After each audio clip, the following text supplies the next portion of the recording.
mga ka-video, ito muli tayo sa ating panibagong video at samahan nyo muli ako sa araw na ito dahil ikakabit na natin yung ating speaker na DC8 at samahan nyo na rin ako sa ating pag-sound check. At kung bago ka pala sa aking YouTube channel, huwag kalimutan mag-subscribe sa ating YouTube channel at idamay mo na ang notification bell para lagi kayong updated sa ating mga ginagawa mga video.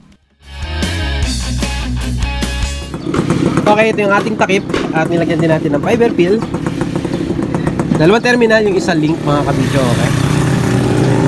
Kung paano yung connection nito, ang connection po nito is positive to positive and negative to negative. Parallel connection mga kabidyo, okay? Ang ginamit natin terminal dito is positive 1 at negative 1. Okay, bakante yung 2. Ayan. And then ito, idediretso natin sa ating speaker.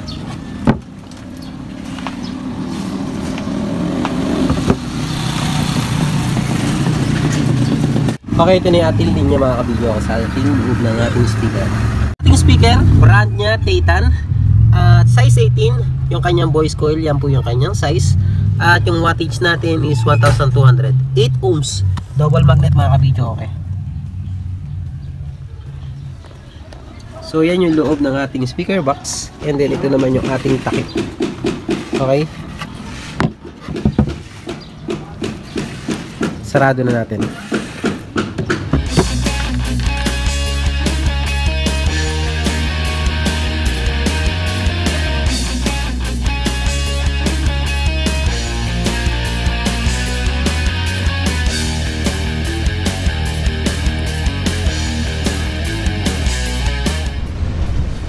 Okay, set up na natin mga kabidyo, okay, para ma-sound check na natin itong ating binuo na halimaw box.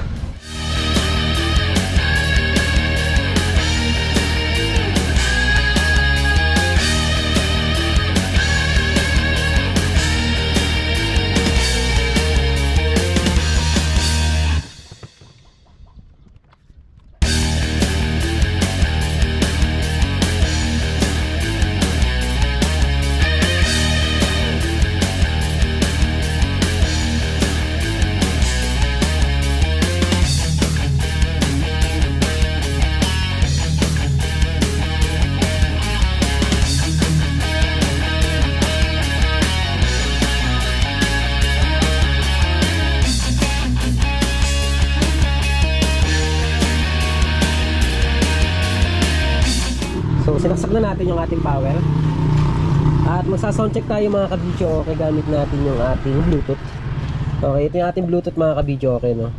Sa mga magtatanong kung saan natin nakuha to or nabili natin to sa Lazada.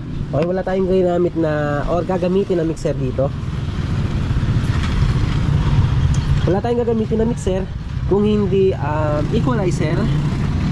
Okay, equalizer, dalawang power amp na Krell CA16 at CA20. Okay, ang wattage nito mga kabidyo, okay, yung ating mga Krell is nasa 1,000 plus po yan. Okay, so sa magtatanong din kung magkano yung price ng isang power amp mga kabidyo, okay, nakagaya ng CA20 is na umaabot po yan ng mga 40. Okay, and then itong CA16, ang price po niyan is umaabot ng 30 plus. And then yung ating equalizer is Pro Stocks. Kung di ako nagkakamali, ang price niyan is yung naglalaro sa 5 to 6,000. Okay, so dito tayo sa ating likod ng ating amplifier. Okay, ilapit na natin mga kabidyo, okay, kasi wala na yung ulan. Iabante natin.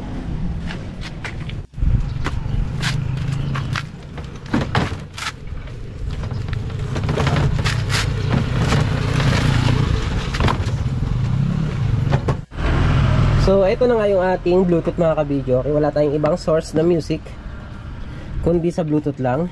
And then nakakonect sa ating cellphone at gumamit tayo ng 3.5 jack po ito mga kabidyo, okay. And then ang dulo nito parang madilim, ilawan natin. So yun nga mga kabidyo, okay.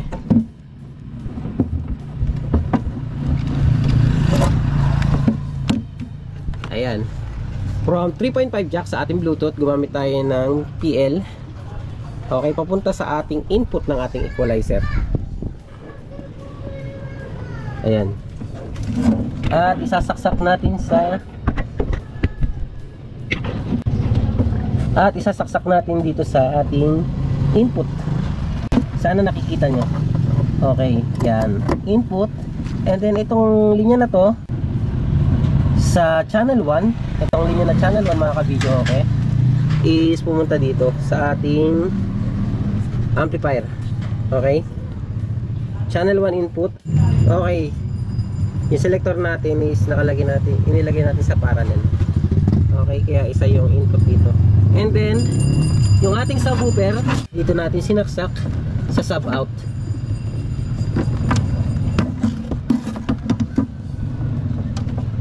Ayan, sub out po ito mga ka-video, okay. Yung channel 2 is nakabakante. Okay, bakante po yung channel 2. And then yung sub out is pumunta rito. Ayan. And then nakaparallel dito mga ka-video, okay. Para left and right yung may linya. Yan yung ating linya sa ating equalizer to amp natin. Magpapatugtog tayo, i-connect natin yung ating Bluetooth sa ating receiver. Okay. Ayan, nakikita nyo nag-blue na to. Ibig sabihin nakakonect na ating Bluetooth. Gamit natin pang sound check mga ka-video, okay, from DJ Christian Ragatak. Shoutout kay Sir DJ Christian. Wait natin. Yan, ito yung ating pang sound check. Switch on natin yung ating EQ on. And then yung ating amp, kailangan nakapatay muna yung ating mga volume para safe yung ating mga speaker at amp. Okay, switch on. Switch on din.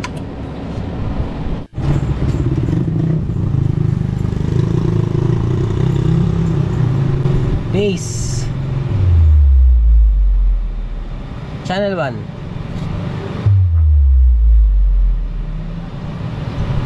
Channel 2.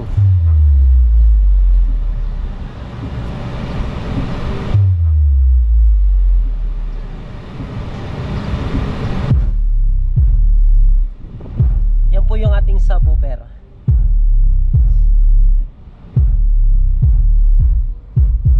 Yung ating volume ng ating subwoofer, ayan. Sub out.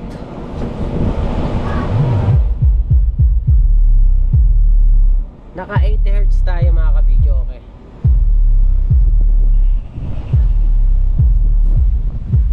So walang kinalaman yung subwoofer natin dito sa ating timpla rito, okay.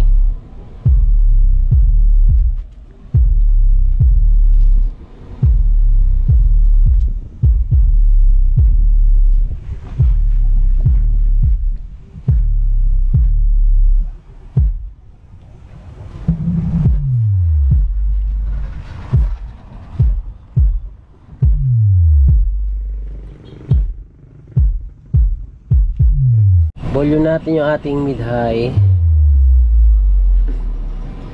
Todo na natin.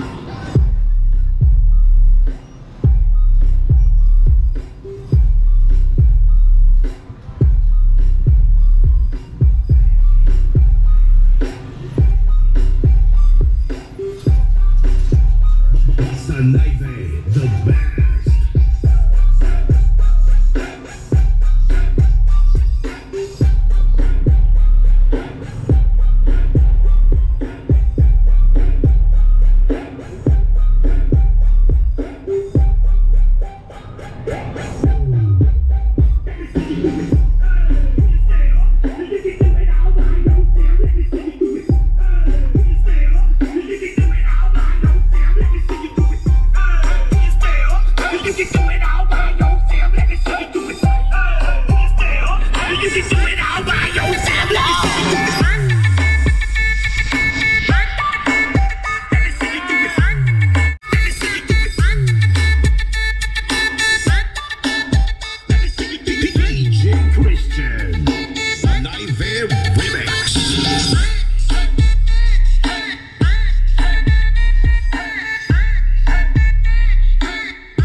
Naive, the best.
So heto na nga mga ka-video, okay, at na-soundcheck na natin mga ka-video, okay, yung ating subwoofer.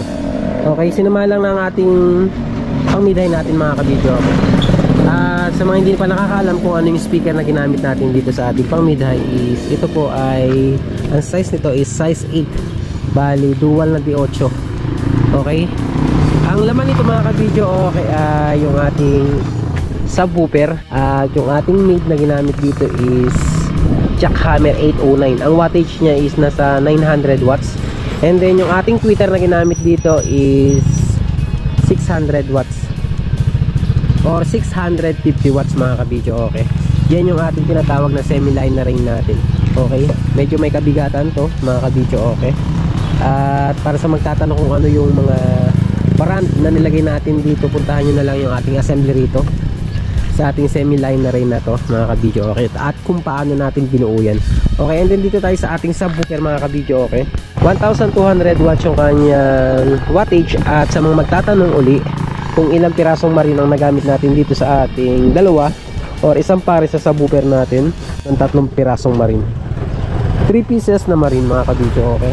And then ito yung ating likod ng ating box, ayan. Bali dalawa yung speak on natin na ginamit dito, yung ating terminal, para yung isa is link mga kabidyo, okay. And then sa ating subwoofer na ginamit mga kabidyo, okay, sa ating power amp na ginamit is si CA20, at sa ating pang mid high is si CA16. At itong subwoofer natin na ito mga kabidyo, okay, kung paano natin binuo yung ating box, puntahan nyo na lang yung ating assembly rito.